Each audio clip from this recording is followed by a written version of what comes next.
ഓരോ വ്യക്തികൾക്കും വിദ്യാഭ്യാസം നേടാനുള്ള അവകാശം, വോട്ടവകാശം, സ്വത്തവകാശം എന്നിങ്ങനെ പല വിധത്തിൽ അവരെ സംരക്ഷിക്കുന്ന മനുഷ്യാവകാശങ്ങളുണ്ട്. ലോകത്തിന്റെ വിവിധ ഭാഗങ്ങളിൽ സ്ത്രീകളും പെൺകുട്ടികളും ഇപ്പോഴും ലിംഗവിവേചനത്തിന്റെ ഇരകളാണ്.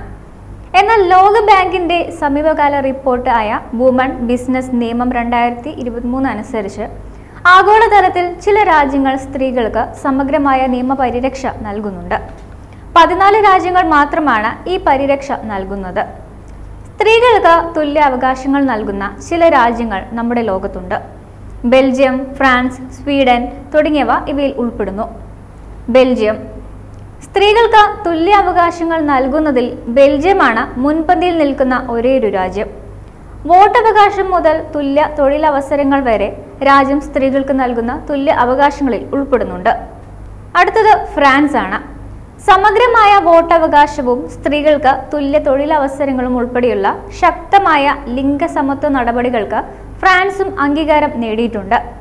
ഡെൻമാർക്ക് ഉദാരമായ രക്ഷാകർതൃ അവധിയും ഉയർന്ന സ്ത്രീ തൊഴിലാളി പങ്കാളിത്തവും വാഗ്ദാനം ചെയ്യുന്ന ലിംഗസമത്വത്തിൽ ഡെൻമാർക്കും മുൻപന്തിയിൽ നിൽക്കുന്ന ഒരു രാജ്യം തന്നെയാണ്.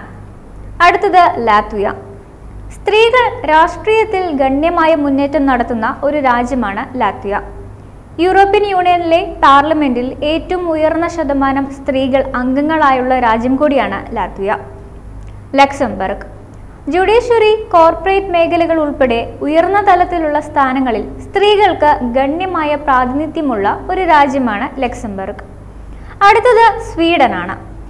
ലിംഗസമത്വം ആഴത്തിൽ വേരൂന്നിയ ഒരു സമൂഹമാണ് സ്വീഡനിൽ നമുക്ക് കാണാൻ സാധിക്കുക. ഡാഡി ക്വോട്ട ഉപയോഗിച്ച് രക്ഷാകർതൃ അവധിയിൽ പിതാക്കന്മാർക്ക് ഒരു പങ്ക് ഉറപ്പാക്കുകയും കുട്ടികളെ വളർത്തുന്നതിനുള്ള ഉത്തരവാദിത്വങ്ങൾ പങ്കിടാൻ ഈ ഒരു രാജ്യം പ്രോത്സാഹിപ്പിക്കുകയും ചെയ്യുന്നു. അടുത്തത് ഐസ്ലൻഡ്.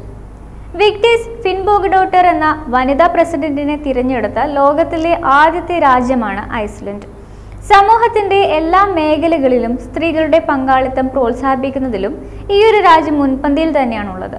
കാനഡയാണ് അടുത്ത രാജ്യം. സ്ത്രീകൾക്കെതിരായ അതിക്രമങ്ങൾക്കെതിരെ ഒരു ദേശീയ തന്ത്രം സൃഷ്ടിക്കുന്നതിൽ മുൻനിരയിൽ നിൽക്കുന്ന ഒരു രാജ്യമാണ് കാനഡ. അടുത്തത് പോർച്ചുഗൽ. കോർപ്പറേറ്റ് ബോർഡുകളിൽ 50% സ്ത്രീ പ്രാതിനിധ്യം നിർബന്ധമാക്കുകയും 180 ദിവസത്തെ രക്ഷാകർതൃ അവധി പങ്കിടാൻ പ്രോത്സാഹിപ്പിക്കുന്ന രാജ്യം കൂടിയാണ് പോർച്ചുഗൽ. ഇവ കൂടാതെ ചില സർക്കാർ പരിപാടികളിലൂടെ സ്ത്രീ സംരംഭകരെ രാജ്യം പിന്തുണയ്ക്കുകയും ചെയ്യുന്നുണ്ട്. അവസാനത്തേത് അയർലൻഡാണ്.